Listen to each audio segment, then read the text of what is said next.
Olá, amigos e amigas, Diácono Beto, Paróquia São Miguel Arcanjo, Arquidiocese de Maringá.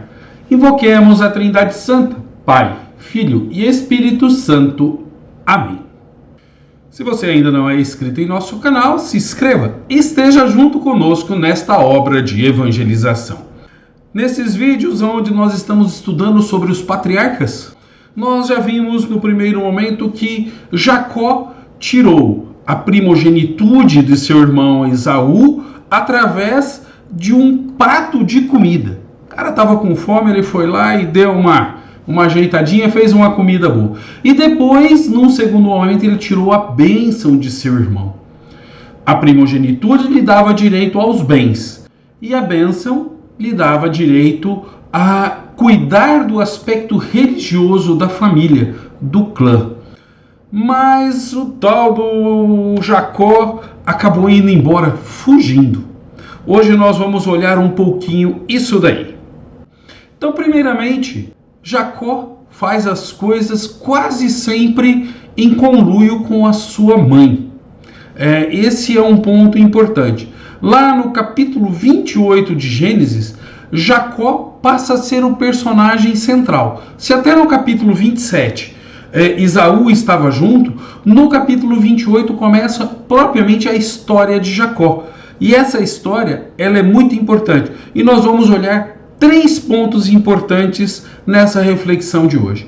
Primeiro, que Esaú, depois que perde a bênção e a primogenitude, ele fica magoado e tenta matar o seu irmão. Sua mãe descobre e ele acaba fugindo. Jacó faz a besteira e foge. E aí nós temos uma reflexão importante. No capítulo 27 de Gênesis, versículos 41 a 46, nós temos que Esaú passa a odiar Jacó, Rebeca, a sua mãe, descobre e pede para o filho ir embora. Falou, vai-te porque senão eu vou perder meus filhos. Por que meus filhos? Pelas leis da época, qualquer pessoa que tivesse tirado a vida de alguém deveria ser morto. Então alguém do clã de Isaac teria que matar Esaú. Então Rebeca perderia os 2 filhos. Mas aí vem aquela perguntinha chata, né? Mas pode uma mãe ter tanta preferência para um filho daquele jeito? De falar assim, vai lá, engana teu pai e fica com tudo. Quer dizer, ama um e não ama o outro? A história não está preocupada com isso. A história quer contar muito claramente que são 2 povos e que as mães do povo de Deus têm preferência por aqueles que estão ali perto. E é de Jacó que sairão os 12 filhos.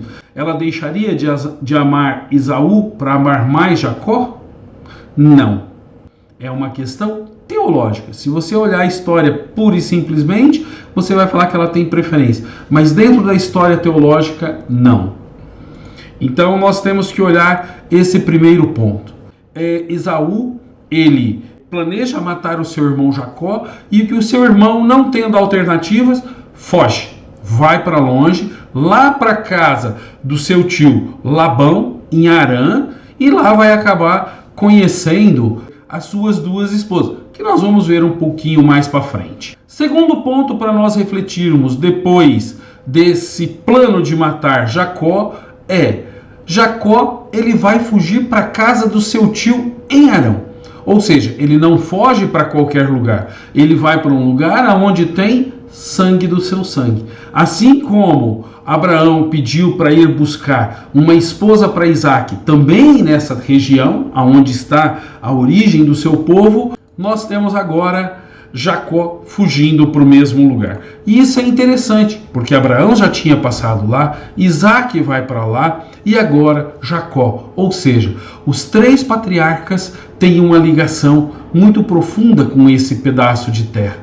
Então nós temos, primeiro ponto, Esaú planeja matar Jacó. Segundo ponto, Jacó foge para a terra dos seus ancestrais.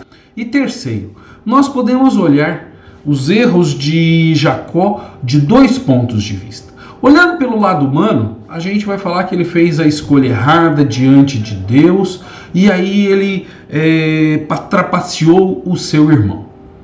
E isso é do lado humano. Então aí a consequência é que ele teve que fugir, que ele nunca mais viu sua mãe, que seu irmão queria matá-lo, que ele foi enganado por seu tio, como que não aqui se faz e aqui se paga, e que Esaú é abençoado e também funda uma nação, os edomitas, inimigos de Israel, e que por 2 décadas Jacó vive isolado do seu irmão e do seu pai. Mas esse é o lado humano. E a história, ela não quer falar do lado humano, ela quer falar do lado teológico. Teologicamente, o que nós temos? Que Jacó, por 3 vezes, vai usar a astúcia contra o seu irmão. Primeira, ao lhe comprar a primogenitude com um prato de comida. Segundo, ao passar-se por ele, usando uma pele no braço por ser peludo, e a roupa do seu irmão para seu pai lhe sentir o cheiro, fazendo um carneiro como caça e servindo a seu pai e ganhando a bênção. Com isso, Jacó vai ganhar a primogenitude, onde ele tem direito a grande parte dos bens, mas ele foge sem nada, não leva nada. E depois a bênção, a qual ele também não vai poder exercer ali. É Esaú que vai ficar ali. Ou seja, dessas 2 partes, ele não vai usufruir nesse primeiro momento. E a terceira parte é que ele foge. Quando o irmão fala assim, eu vou te matar, ele foge. Se você pegar na história de Abel e Caim, Caim leva o seu irmão Abel para o campo e lá ele mata seu irmão. O que Jacó faz? Avisado por sua mãe, ele cai no mundo e vai para longe, voltando 20 anos depois, com esposas, com concubinas, com bens e tudo mais. Bens que ele não usufruiu daquele primeiro direito. Até o seu irmão vai querer lhe dar uma parte que lhe cabia e ele não quer e acaba se separando definitivamente. Isso daí, gente, é muito interessante. Na gênese do povo de Deus, nós temos muita humanidade, mas dentro da visão teológica daquele tempo, nós temos muitas bênçãos. Abraão, por 2 vezes, passa a sua esposa Sara. Isaac, por uma vez, passa a sua esposa para os outros, para não ser morto em terras estrangeiras. Ganham bens, vão acumulando bens. Jacó, mesmo tendo a primogenitude, o dobro dos bens que seus irmãos, ele acaba indo embora sem nada e volta com bens por ser abençoado diante de seu tio Labão. Deus sempre vai estar perto desses 3 patriarcas, Abraão, Isaac e Jacó. Eles vão usar de astúcias e de coisas comuns do seu tempo para poder sobreviver e se dar bem na vida. E as suas esposas também. Sara mandou embora Agar, expulsou Ismael.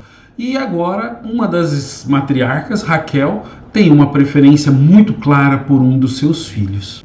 Dentro daquilo que a gente são leituras teológicas. E é assim que nós temos que ver. Tiramos lições para os nossos dias? Sim, mas teologicamente nós temos os pais da fé que fundam o povo de Deus fazendo coisas muito humanas. No próximo vídeo nós vamos olhar um pouquinho mais sobre como que Jacó, nessa sua fuga, acaba chegando até a casa do seu tio, a luta que ele vai ter com Deus e assim por diante. Sigamos juntos! Paz e bem a todos e a todas.